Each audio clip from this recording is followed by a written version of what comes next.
Hope folks are well. Hope everybody can hear me.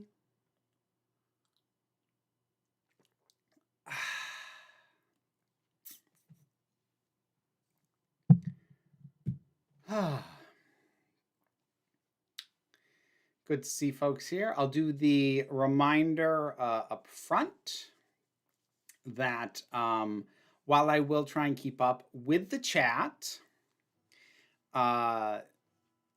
the only thing that will guarantee that I see your comment and or question and respond to it will be if it is accompanied by a super chat, which as a little extra motivator will get you the little gay heart of appreciation from me. Thank you very much. I'm not really doing Halloween dress up proper this year, Ms. Wicked Wolf, but I felt like I could get seasonal for this stream. And please don't send the same question within literally seconds of each other. At the very least, wait for the chat to have scrolled past where I can't see it anymore before you ask something a second time that's literally the same thing. I'd appreciate it. 34 months, 0 regrets. Thank you very much, Dharma. Your membership is appreciated. And I hope it's working out well that I'm now starting to actually do proper stuff with that. Like I've synchronized having the early access for YouTube members as it has pretty much always been for the Patreon supporters. It took me an annoyingly long time to get on top of that, but if you prefer to do YouTube memberships over Patreon support, know that there is that now.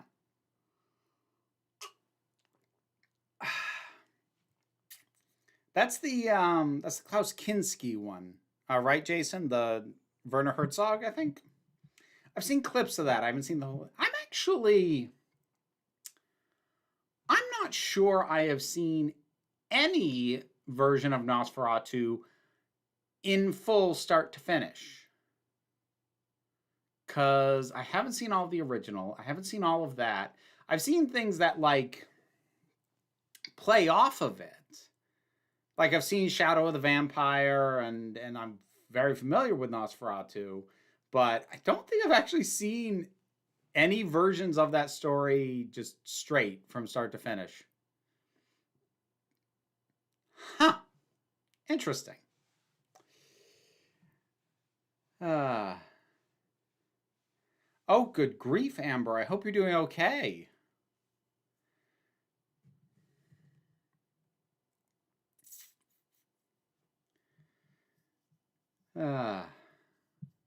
You're okay? Oh, good.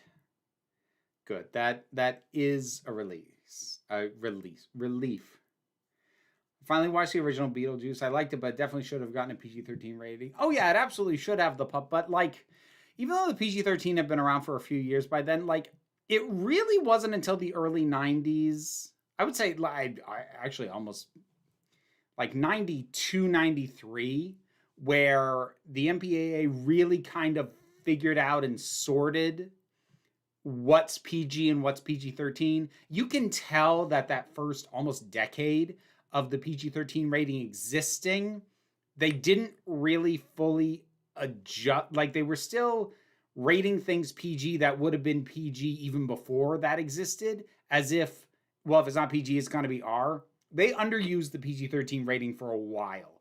And things like the original Beetlejuice, or heck, even I think the original, the first Ninja Turtles movie from 90, like, should have been PG-13, but weren't, because they hadn't fully settled into what that rating meant yet.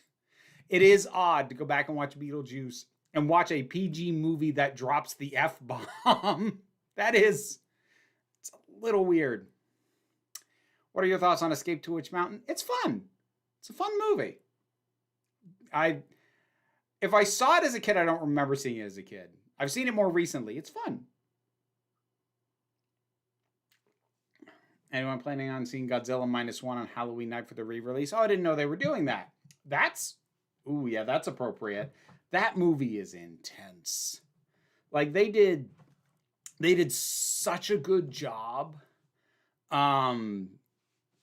with just making Godzilla feel powerful. Yeah.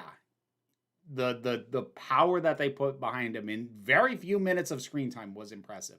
And yes, that's true, John. Ultimately, if you were to ask me what is better for me, as a way to support me, Patreon is more beneficial to me than an equivalent support amount on YouTube membership, because YouTube takes a higher percentage of it than Patreon does. That having been said, I still want to offer the YouTube memberships because I know, for one reason or another, some people aren't on and don't want to set up an account on Patreon. So I still have that option there, because basically I'm thinking, like, if it's a matter of you support me on YouTube memberships and I get a little less, or you don't support me at all, I'll take it. And I appreciate it in both cases. I'm surprised they didn't cast Willem Dafoe's Count Orlok. They kind of did, Tubian, back in 2000, a movie called Shadow of the Vampire. They kind of did. Wasn't Poltergeist a PG? I think it was, but I think Poltergeist, I don't think PG-13 was around yet. I think Poltergeist and Indiana Jones and the Temple of Doom, and maybe even the first Gremlins, were kind of the movies that sparked the conversation around the need for a rating between PG and R. So it is PG, but I don't know if PG-13 actually existed yet when Poltergeist came out. I'll spare you my MPAA rant. Oh, yeah, the MPAA is a mess. Has been for a long time, probably always will be, but, you know.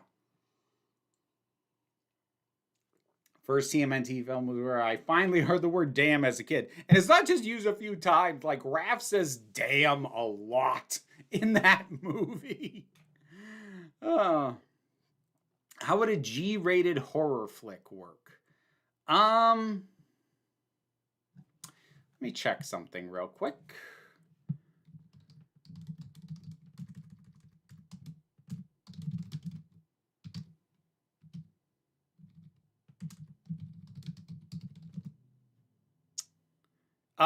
Wallace and Gromit: Curse of the Were-Rabbit.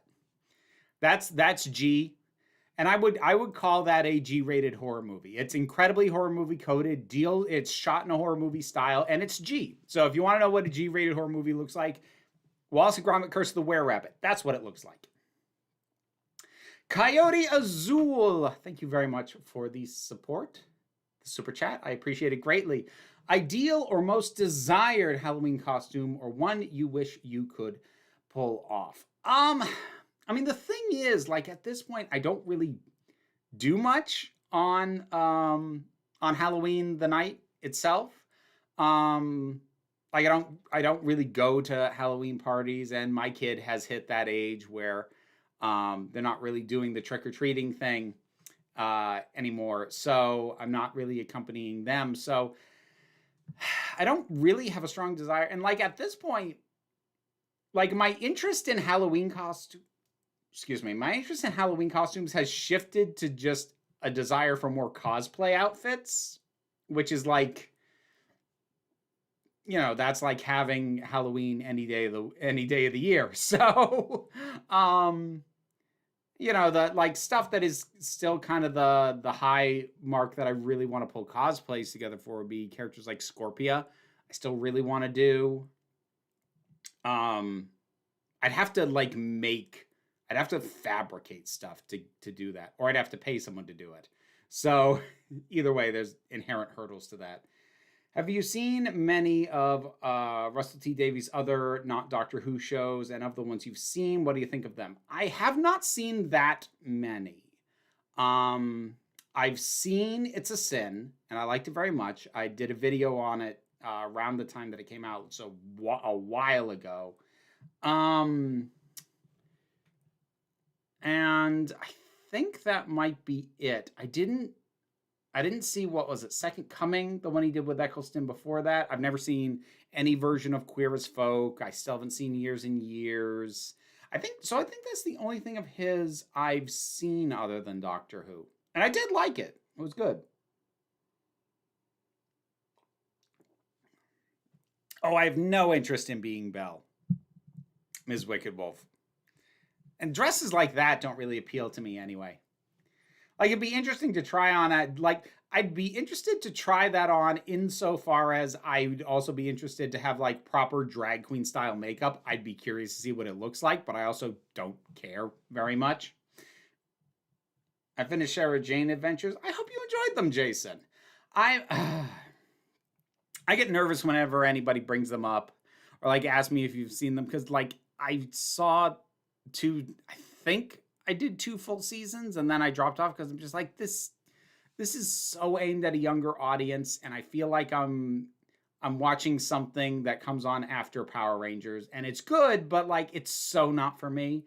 And I know so many other people have like strong memories and love for it, and I don't want to dampen any of that, which is part of why I have no interest in ever like going through and reviewing it. I just feel like I'm gonna be overcritical, just because at least to my memory. And it is to my memory because I haven't tried watching any of this stuff again. But to my memory, the Sarah Jane Adventures. Look, I take in a fair amount of media, including media ostensibly aimed at kids. Like Owl House is supposedly a kid's show. Gravity Falls is marketed as a kid's show. And they've got a lot of other stuff going on. Cheer and the Princesses of Power, that's another one. But there are... So, like, I can appreciate shows aimed at a younger audience, but there are some shows where you feel like they're kind of hiding behind the fact that they're aimed at a younger audience, and or playing into it in a way that, at least for me as a non-child viewer, just makes me go, oh, okay, well that's just not for me. And Sarah Jane Adventures kind of fits into that. I'm surprised nobody has made a mashup costume of Dorothy Gale and Cinderella with a gingham ball gown and ruby-colored slippers. I'm sure somebody has. Tara Staller, thank you very much for the super chat. Happy Halloween! I'm going to my aunt's place for Halloween because it's where the family tends to have gatherings, but I have this new tradition where I dress up as myself for Halloween. That sounds like a lovely tradition. I like the sound of that. And he plans to watch and or review Agatha all along. Oh, yeah. Yeah, that review is going to be Saturday's video, which means I'm going to be in work-intensive mode on Thursday, shooting and then trying to edit the video in 2 days. So, but I am caught up on it. I am pretty locked in on my take on the show, even though there's 2 episodes to go. And I think I am still going to wait until after those episodes air to shoot my review. But I think it is very unlikely that anything could happen in the last 2 episodes that is going to alter my more or less set in opinion of the show. And I will leave it at that. No, Ms. Wicked Wolf, I never have. In my opinion, it's Sin is top tier. RTD Years and Years is also very good. Queer as Folk is good, but the acting is outdated. Yeah, and also Queer as Folk is just a kind of show that just doesn't appeal to me. It would just by its nature, the sort of show that it is, I'm like, I'm glad that exists. I don't really want to watch it though. that's kind of my thing. Let's see here. There are moments that actually are so sweet. The 11th Doctor has an adorable conversation with Joe. Yeah, like I've seen that scene as a clip, and it looks great. I'm not sure I want to watch an entire season to get to that. But, like, I'm not saying there isn't good stuff in there. Yeah, I know, Peter. Like, I had this whole idea for what I was gonna put out this week and next week, but it was based around the idea that Agatha was finishing up next week, not this week, because I didn't know they were going to air 2 episodes tomorrow. In hindsight, I should have guessed because it means they're finishing the show up in October right before Halloween. So, yeah.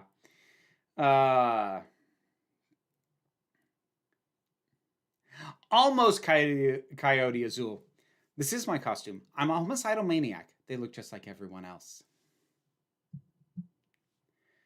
Watching Bob and Rose, which has been accused of bi erasure, but as a bisexual, I don't feel that. RDT said it is based on a friend who was gay but fell in love with a woman. I'm not familiar with that one, Muppet Dawn, so I can't really comment. Renee, politics free stream, please. Politics free in the stream, politics free in the chat. So, no worries. Like, we're just not doing it today. I don't have the spoons. I don't want to talk about it. I don't want to think about it. I don't want to just say out loud, I'll be glad when it's over. I hope I will be glad when it's over. But that's it. We're moving on. Elijah Anderson, thank you for the super chat. Happy Halloween. Watched a DCAU film. You were right. I despise Damian Wayne. I don't like his romance with Raven. Yeah, I like people who have tried to defend Damian Wayne to me have generally tried to defend the comic book version, but even they, at least at the time, I haven't had this conversation in a while, so maybe the character is being handled better in more recent years. But when I was having that conversation, and my take was, Damian sucks, and I hate him, and I hope the character dies. That was based off the animated adaptation, which I grant is not the only version of him. But even people, at least at the time that those were coming out, who were defending Damian to me, were basically saying, well, Grant Morrison writes him well, which is basically a soft confirmation that, no, the character sucks in the comics too, because nobody knows what to do with him except one guy. But yeah, Damian in the animated movies was so annoying. I really, really hated him. Instead of politics, let's talk candy. What's y'all's favorite? It's very in the moment for me with candy. I tend to lean candy over chocolate. You know, if you offer me M&M's or Skittles, I'm going to go Skittles. And I don't just mean that as between those two brands specifically. I mean, like, philosophically, that's sort of the area of candy I tend to gravitate towards. That's not to say I don't like chocolate. And there's a chocolate place in Burlington called New Chocolate, New spelled N-U. Their truffles are amazing. So, like, I could appreciate good chocolate, but I think generally I tend to gravitate towards, you know, candy. Are you looking forward to Squid Game Season 2, or do you think they should have left it at Season 1? I am very nervous about Squid Game Season 2. I want it to be good, and I want it to work. I am very afraid that it won't, and that it's going to kind of either reiterate too much of the same stuff or go in a direction that doesn't capture what the first one was able to capture. My gut instinct is that it's going to feel like Battle Royale 2. Like, where the first one is such a singular piece, it really should just be left alone, even if there is narrative openings for other stuff. But we'll see. We'll see. That is my fear. I don't know how certain I am about that, but that is my worry. Have you listened to Epic the Musical? Not all of it, Black Cover. I've listened to some of it. Some of it has really grabbed me. Then I tried listening to the thing from the beginning, and I don't want to say it lost me, but the parts that I really like appear to be a minority of the soundtrack. So I have not tried to listen to it from start to finish yet. Have you ever visited Ben & Jerry's Ice Cream Factory in Burlington, Vermont? Believe it or not, I haven't. It's just such a touristy thing. I just never have. If you had to choose, would you rather see Wicked or Moana 2? I reject your premise and say neither. That having been said, there is at least a possibility that I might be dragged to Moana 2 because my kiddo intends to hate watch it. Because my kid is very certain it's going to be bad, but wants to see the wreck for themselves. So, yeah. Top 5 shows or films that worked as a singular and got ruined by season 2 or sequels. That is the kind of thing that is an excellent question that I am not great at formulating answers for off the top of my head. I mean, Battle Royale very much comes to mind.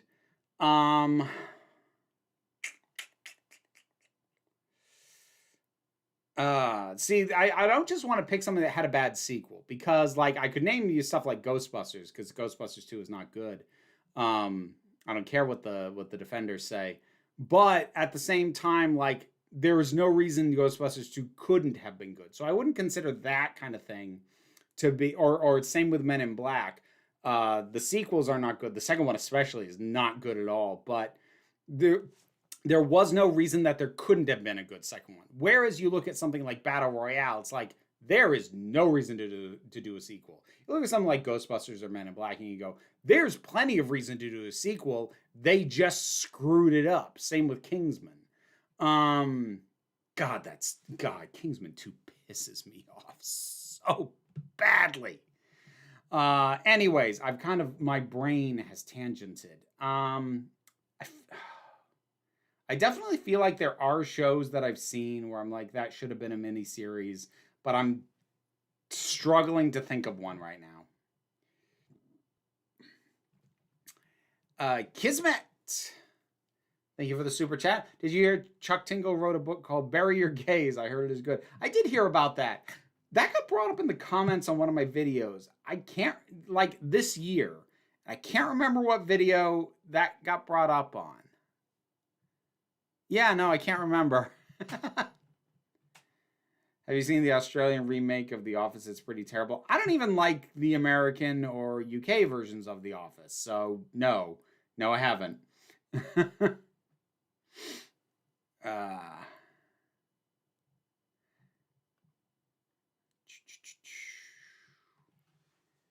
Babe 2 is a weird one. I haven't seen that. Stranger Things. I'm not sure if I would say that it wasn't possible for Stranger Things season 2 to be good. And, like, I like season 3. It's like, that seems to be a weirdly unpopular opinion. I like Stranger Things season 3. Season 2 and 4 that I don't like. I don't like season 4 very much at all. Like, the stuff that's good is really good, mostly the Max stuff. But, like, so much of that season is such trash. Hey, Meg! Good to see you. What are your thoughts on the marketing and distribution of the General Mills Monster cereals? I don't know. I don't have standard TV anymore. I haven't for years, so I don't see ads for that stuff anymore. I remember the marketing from when I was a kid, and, like, that's fine. Kids like vaguely monstery stuff. That's a known thing.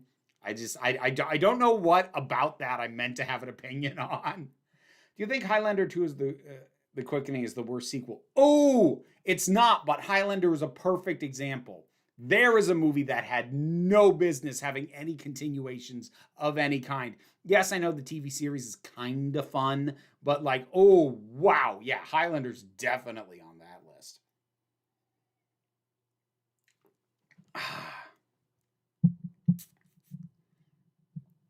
Stranger Things season 2 was good. I thought other people like it, Jason. There's a lot I don't like about season 2. I don't know if I dislike season 2 or season 4. I guess I probably dislike season 2 more because I can at least remember more things that were good in season 4, even though the things that are bad in season 4, I think, piss me off more than the things I don't like in season 2. There are some cereal brands that are so loaded with sugar and chocolate that they should be reclassified as candy. Well, yeah, welcome to America. Our bread should be classified as cake. Like, I don't know what to tell you.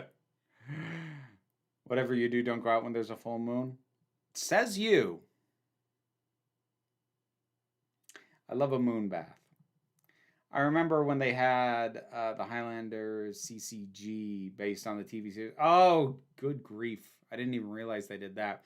I think the only Highlander thing that I've seen that was any good, there was an anime movie that was okay. It was very Vampire Hunter D. But that was fun. Oh, and I was referring to the live action series Carowin because I forgot that there was an animated series. The number of animated series based off of R-rated properties in the 90s really was absurd. RoboCop. Rambo had a cartoon series. Toxic Avenger had a cartoon series. Highlander, like what? Aha! God, that was so weird. And you know it's really weird to me, especially, is because when Terminator 2 came out, and no matter what your memory of that movie is, that is an R-rated movie. That is a fact. And there were toys for it. Alien, the franchise, had toys. I have a Queen Alien toy that I got as a kid because I thought it looked cool. And I remember those ads. God, it was so weird. And of course, they all had video games. I'm almost prepared to give that a pass. Literally any profitable movie had a video game made in like the NES days, but jeez.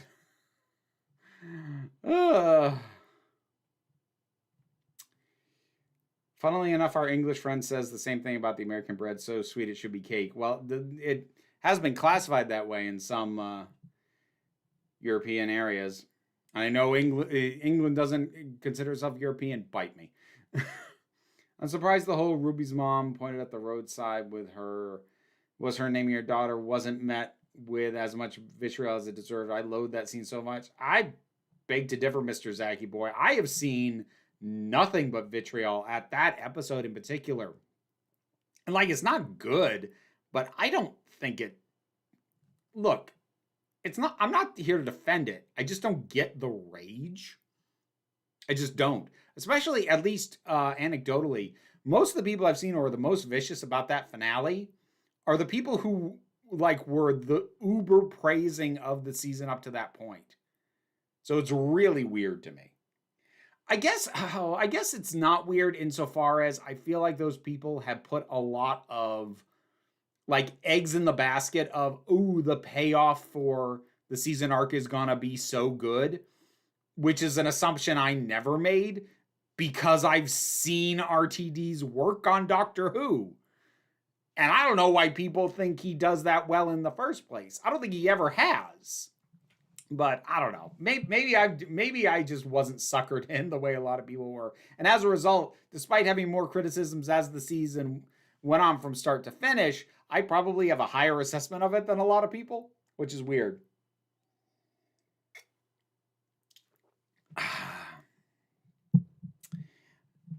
Tara Stoller back again with the super chat. Thank you very much.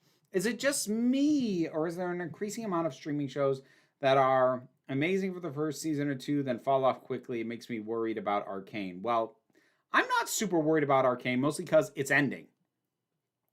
Like, season 2 is the last season, by design. So that gives me a lot of hope. And I mean, honestly, the bigger problem with streaming is that shows get one season and then are canceled. So I feel like with streaming, because how it used to be is so long as you were bringing in more money than it cost the network to make the show, then you could expect a couple of seasons and you would get the time to build the show. You know, you'd get time to cook and let it become something. Streaming, you have to be a hit immediately or you're gone. And even if you are a hit immediately, you might still be gone in some cases. But I wonder if part of the offshoot of that with streaming is people come up with really amazing season 1 pitches because that's about all they're guaranteed to get. And they're not building shows that are like, even if they build in cliffhangers or whatnot or unresolved storylines, they're not necessarily building shows that they have a ton of future ideas for because there's so little guarantee they'll get to do more. And then they get another season. It's like, oh, crap, well, I have to come up with something.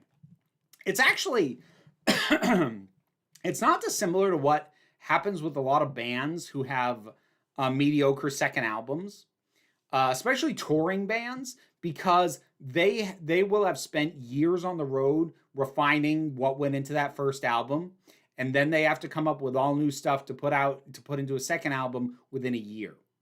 I think a similar thing can happen with shows like that, where creators have been thinking about and percolating and maybe even pitching this show idea for years. And then they get it and it does well and it's renewed. Like, great, come up with a whole new season worth of stuff in 6 months. You know, it's a messy industry.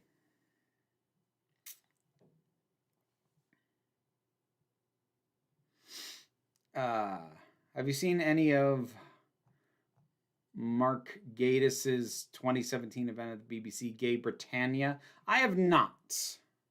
Nope, I am unfamiliar. T2 was the last movie I saw at a drive-in. I haven't been to a drive-in in a while. I need to again.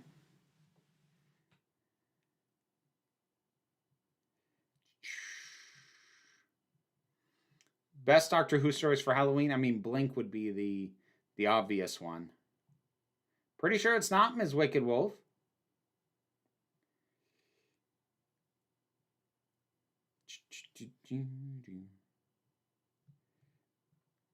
Watching season 1, I really liked all of it on first watch, other than the Sutek payoff at the end. But in retrospect, I really liked the middle 4 episodes, Boom to Rogue. I mean, like, for me, the two absolute standouts are 73 Yards and Dot and Bubble. Those are phenomenal. But Boom and Rogue are both good. Okay, what are your thoughts on the designs of General Mills monster cereals? And I mean everything from the design of the monsters to the general aesthetic of the boxes. I don't have an opinion. Alyssa, like, I'm not deep enough into that kind of design work to have an opinion. I look at it and go, okay, that's for kids, and I move on. Like, I don't think I can even form an opinion. Discord, yes, thank you, Kerwin. So, I am going to hop over to the Council of Geeks Discord real quick. Reminder, the Discord is a Patreon perk. $2 a month, you get access to the Discord and a wonderful community of folks. But let's see what we got. You have a layover on a flight to Gallifrey 1. It's an overnight layover. Do you find a hotel or do you try to rough it? Depends on the raw amount of time. Because, like, overnight layover, depending on when I'm flying, could just mean like a 4-hour layover. And it's like getting in at 10 a.m. and next flight leaves at 2 a.m. or like 6 hours to 4 a.m. But that's probably not what you mean. You're probably thinking like more full day later. It would ultimately depend on my finances. If I could afford to get a hotel, I would. If I couldn't, I wouldn't. It'd be that simple. You stated that grief should have been the big bad for WandaVision. What would you imagine that looked like and how would it be personified? Well, see, your second part of that question is the problem. You don't personify it. It's grief. Let it be grief. How would it have looked? Look at that confrontation between Wanda and Vision where he confronts her about what she's doing to the people in Westview. And keep going down that road. Don't have that get derailed by the appearance of Agatha. Have Vision be the one who confronts her with what she's doing. Have Vision be the one who figures out how to snap some of these people out of it so Wanda can see how much pain they're in. And have Vision be the one who tries to get her to see that what she's doing and how she is failing to deal with her own grief is causing harm. That's the show. That's what it should have been. What is the airspeed of an unladen swallow? Depends if it's African or European. So I went to a furry convention in Reno with a space theme. It rekindled my love for Doctor Who after I kind of fell out of it with Flux. My question is, will you ever do a remake of the best Doctor Who cliffhangers list? Probably eventually. I try not to recycle or redo lists too often. But yeah, I'll probably redo that one eventually. You said you wanted to try and learn to sew. What things were you thinking of making? I mean, the main thing is I would just like to be able to repair my own clothes. Like, I've got a number of things with like tears on the seam that would be easy fixes if I just knew what I was doing. So there's that.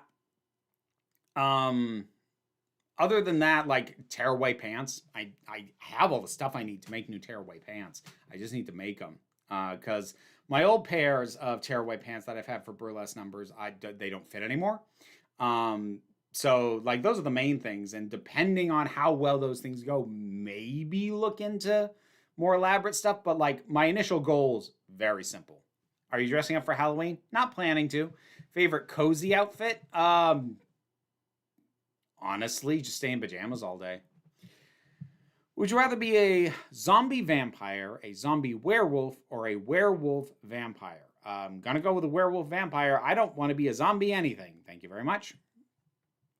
Would you say that Hellraiser is pro or anti BDSM? Neither. I would say it is making use of BDSM imagery to personify some of its villains, but it's not doing it in a way that equates the practice, since what they're doing is so far detached from what any practice of BDSM is. I don't think it's pro or anti. I think it's exactly what it is. It's what a creator steeped in BDSM culture and iconography would make when making a horror movie. I think that's all that it is. You wake up tomorrow, worst nightmare you've ever had becomes reality. How effed are you? I don't know. I actually don't remember most of my nightmares, and the ones that I do, it's like they're generic. Like I know I have, anxiety nightmares about not being prepared for stuff. But like, what was the worst nightmare you ever have? I don't remember. I mean, I straight up, I don't. The stuff like that generally doesn't linger in my head.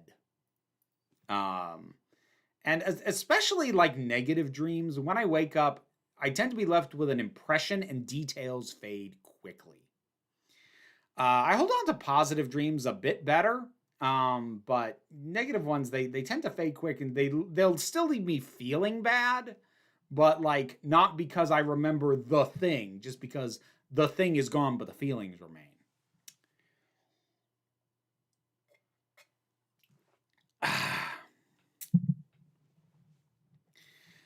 Oh boy. Okay, big ones. Do you think it's problematic for an actor from a high socioeconomic class to play characters from a much lower socioeconomic class? One of my all-time favorite sitcoms is a BBC show called Only Fools and Horses, which is about market traders in one of the poorest parts of London. While I still enjoy it, something that bugs me when I rewatch the show is that several of the actors actually come from upper middle class backgrounds and were classically trained. It's not quite the same as blackface. It's not the same at all as blackface, but it does feel somewhat adjacent. It's not. How would you feel about a sitcom about a rural Appalachian family where the lead actor was the son of a Yale-educated New York lawyer? If they are playing the part well, if they are embodying the part with humanity, and the people who they are actually representing don't find the portrayal offensive, I'm not going to find it offensive on their behalf.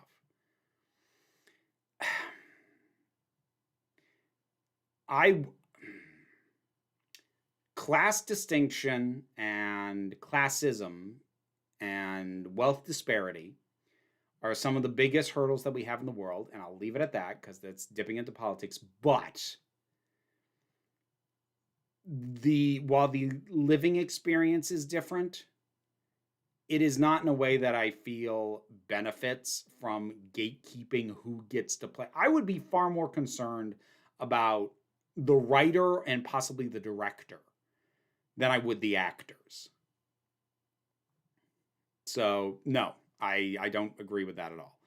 Do you think posting pictures and videos of children under 13 on open online forums should be illegal? No, I don't think people should do it, but I don't think it should be illegal. I've watched a couple of video essays on the topic on toxic homeschooling influencers lately, and it's left me feeling it needs to be cracked down on. Making it illegal to post about your kids is not a solution. That is trying to perform surgery with a grenade. What needs to happen is the children of influencers need to have the same kind of protections extended to them that child actors within the industry get. That's where the law needs to catch up. A blanket attempt to just ban pictures and videos on open forums of children under 13, that is a preposterous solution. That is far too broad. That is far too sweeping. That is not going to help. That is going to cause more damage because it's just going to result in a bunch of crackdowns that aren't the people that are the problem. I'm not disagreeing that children of influencers, where those influencers are monetizing their children, I'm not saying that shouldn't be cracked down on, but you crack down on those people and what those people are doing because it's specific. You don't outlaw the broad category that they happen to fit into. That's how you end up with bad, overreaching laws. There's something I've always found confusing as a cis person trying to be a trans ally. A lot of trans people have told me they enjoy gender-bending anime and often say that shows like that help crack their egg. This confused me because these shows typically involve someone, usually assigned male at birth, getting trapped in a body they don't want to be in, and I think it would be triggering for a trans person, if anything. Well, no. All right. I can't speak for anyone else's perspective. So if you want to know why it's not triggering to them, you need to ask them. But triggers are generally very specific. The broad notion of being in the wrong body is not necessarily triggering. It's usually far more specific stuff that is triggering. And that's not necessarily only true of being trans and having dysphoria.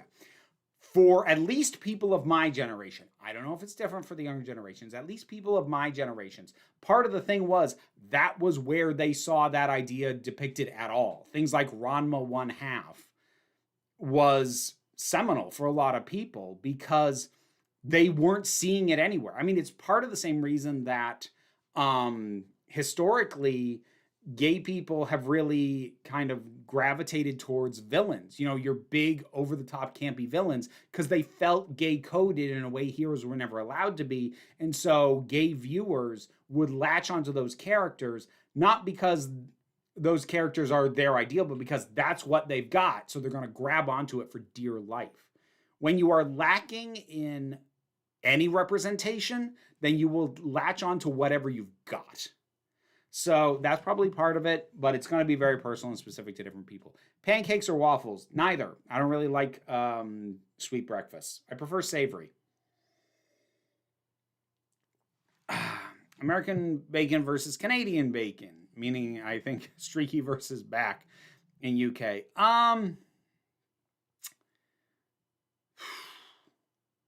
Honestly, probably Canadian.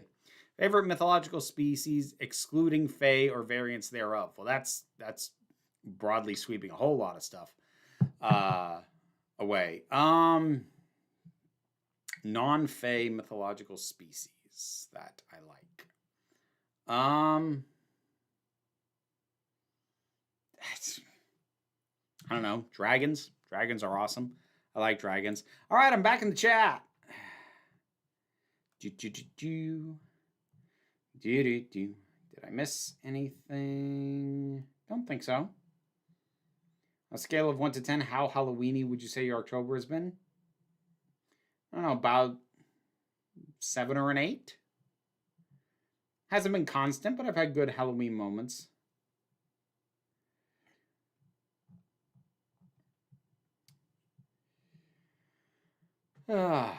Gold Technomage dragons aren't so hot. Well, that's an illusion, Joel, so I'm not even going to count that. What about savory potato pancakes that are not sweet? So you mean latkes? I like latkes. Those are good. What's your opinion of the single scariest Doctor Who story? I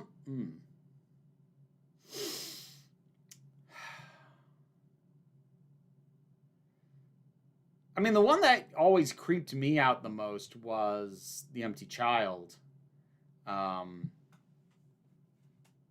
Because there's something that I find especially scary about that much power in the hands of a child who doesn't understand. Doesn't understand what they're doing, doesn't understand the power that they wield. Yeah, I just find that scary.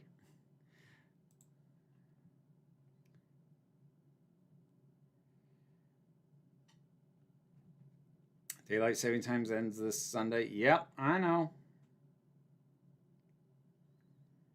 Latkes tomorrow. Latkes are delightful. I haven't had latkes in a while. I haven't had latkes in too long is actually, I think, the appropriate wording on that.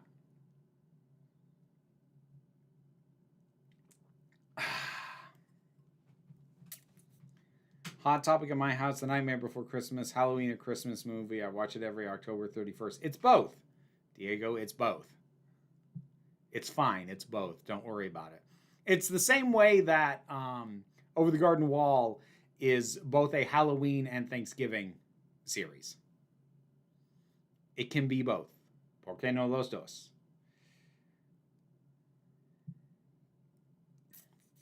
Midnight is the scariest in my opinion. Midnight's a good pick. Midnight's solid. Do we really still need daylight savings? Nope.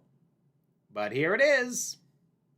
Lockout was the name of a character on Taxi. Yeah. Yeah, it was, Jennifer. Can you explain to me what a latke is? It's a potato pancake. It's a savory pancake, basically. Why do we have darkness at 4 p.m.? Because the sun retreats from us, and in this time, the nights grow long, and we huddle together for warmth, to tell scary stories, to while away the night, in the hope that we continue forth, to make it to the time when the sun will occupy the sky for a longer period than the moon. It is a tradition. It is the way of life. It is the way of things. We move forward into the darkness so we might emerge again into the light.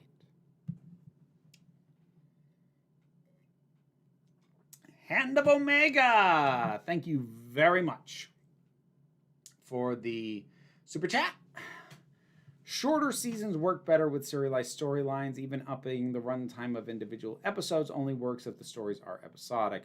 Should Doctor Who become a serialized show? No! No! No, it shouldn't. I don't think it should, at any rate, because,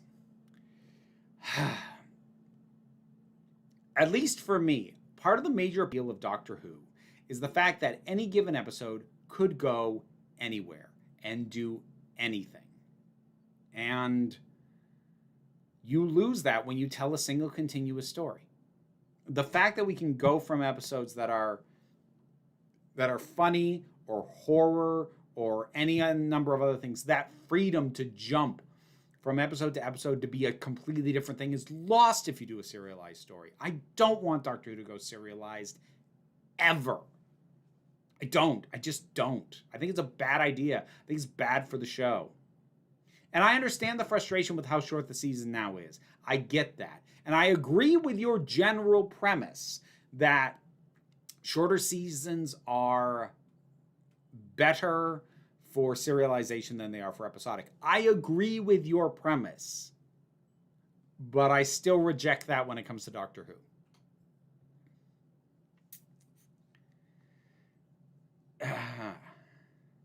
Wasn't Flux serialized? Barely. Tabletop Transformer? I don't really like... Do people defend it on that basis? Because it was barely serialized. It was really just a condensed standard season with a slightly stronger overarching story, because War of the Sontarans and Village of the Angels really had no business connecting to any of the rest of it. And the parts of those episodes that are the worst is the stuff that's shoved in to force connection back to the Flux storyline, even though that otherwise those would be some of the stronger episodes. So,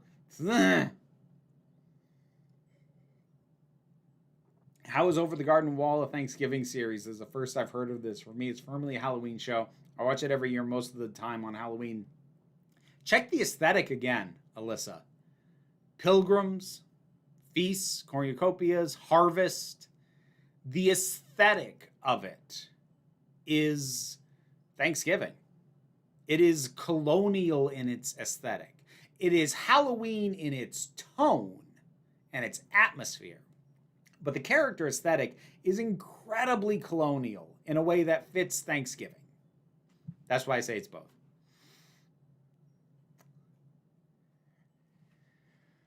Supreme Omega. Thank you very much for the super chat. Even though Kraven's Last Hunt is one of the most iconic Spidey stories ever, it has never been adapted. Is it because it's too dark for most audiences? Yeah. Yeah. Kraven's okay. So, wasn't Doctor Who originally serialized? Not in the way we're talking about 255, because, like, it would have serialized multi-part stories, but generally when we talk serialization now, we're talking about one story told over an entire season. That wasn't what Doctor Who did. Doctor Who was serialized in much shorter bursts that have since just evolved into, you know, the 45-minute episode and the two-parter, which is still in the vein of those older things. I am personally of the opinion. But anyway, coming back to Kraven's Last Hunt. For folks who don't know, Kraven's Last Hunt is a Spider-Man story in which the villain Kraven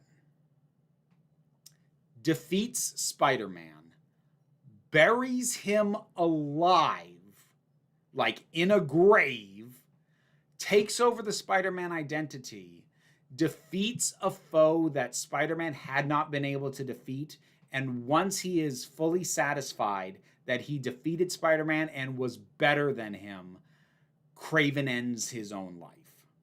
It is a preposterously dark and unsettling and not very cathartic story.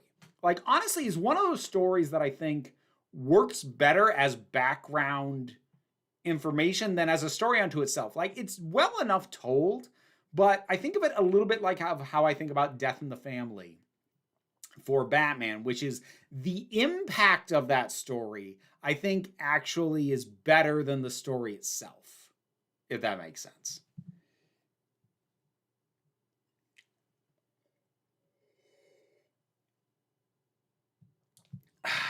Coyote Azul. Thank you very much for the super chat. Last thing you watched or read that made you choke up with joy. Trying to remember what I've been up to recently. Choke up with joy. I don't know. Probably whenever the last time I rewatched Nimona was. I am Robert. I mentioned earlier in the stream I'll have a review for that out on Saturday, which means I'm going to be busting my ass on Thursday shooting and editing that. The UK is having a weirdly warm late October. It's kind of making me feel like I'm living in a movie version of late October. Like, there's leaves, but it's not that cold. We had a weird heat wave here for a little bit.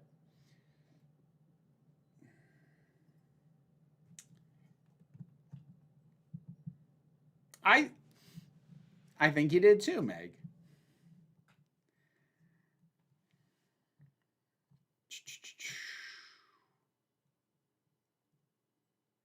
And yes, Carolyn, I know you saw what I did. We are going to wrap it up in a little bit. So if people want to get their last questions, thoughts, and or super chats in, it's going to be time soon.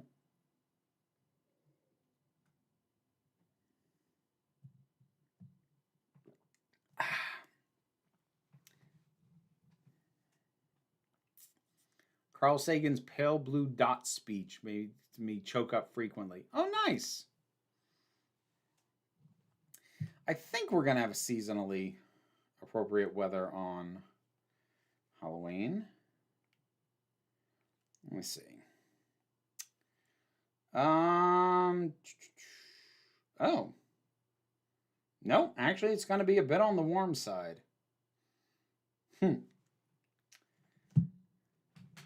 It can get quite cold here some Halloweens. I remember as a kid needing to put on a winter jacket over my costume. We'd get up to the houses and And because we didn't drive the car from house to house, we walked from house to house. I walked uphill both ways in the rain. But anyways, we walked from house to house, but I'd have my winter coat on. We'd go up to the house, I'd take it off, hand it to my mother, go up to the house, ring the doorbell, trick or treat, get the candy, put the coat back on, walk down to the next house. Underrated horror things you can recommend. I don't know what's underrated. Like that's the problem. I'm not enough into horror to know what is like. I know some stuff that's overrated, like obviously The Shining. I got my thoughts out on that. But underrated, I don't know. Like I'm kind of drawing a blank. Yeah, I don't know. I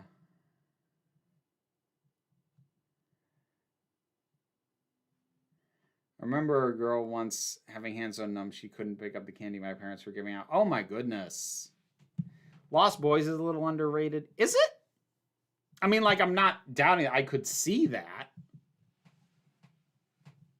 American Werewolf in London is a staple of the genre, Ms. Wicked Wolf. I have a hard time believing that that's underrated. It's in the 40s, be down in the 20s tonight. I'm assuming you're in Celsius territory. Robert Bell, thank you very much for the super chat. What's your opinion on Disney possibly not renewing Doctor Who for Series 3? I don't have an opinion until it happens. I know that's an unsatisfying answer, especially considering that you paid me the super chat, and I do very much appreciate it, but I generally don't have thoughts until we know what's going on. I'm not going to say that's 100%. Sometimes I'll have thoughts, but like, it's the same reason I'm bad at speculation. The same part of my brain that says, stop thinking about this thing and speculating what it's going to be. Just wait until it comes out and watch it and have a thought. Then that same part of my brain goes, don't go off on this whole mental tangent trying to figure out what you think about a thing that hasn't even happened yet. Wait and see if it happens. Like sometimes I can get there, sometimes I can't. And I kind of can't with that. Supreme Omega back again. When you're reading the comics back in the day, how come you didn't connect with DC heroes? Is it because they're too mythical or archetypical than Marvel? I don't know. I didn't try to read a lot of DC. I think part of it is like most of the stuff I knew about before getting into comics was more Marvel. Like I knew who Superman was. I knew who Batman was. But like my grandfather liked Spider-Man. He used to read the Spider-Man comic strips in the newspaper. So like I knew about Spider-Man and I knew about X-Men from the cartoon. And I was more drawn towards what Marvel was doing, and that was just where I was spending my money. I don't, especially if you'd asked me at the time, I don't think I could have told you a reason. I think I would have just shrugged and gone, eh. And thinking back on it, I didn't try as much DC. It just didn't appeal to me. It just didn't look that interesting. Also keep in mind, my actual time of reading comics back in the day was short-lived. It was like 2 years. It was brief. It was pretty brief. The Silver Nemesis Special Edition digitally removes the two background artists who seem very nonplussed when two Elizabethans arrive screaming in the middle of a tea room.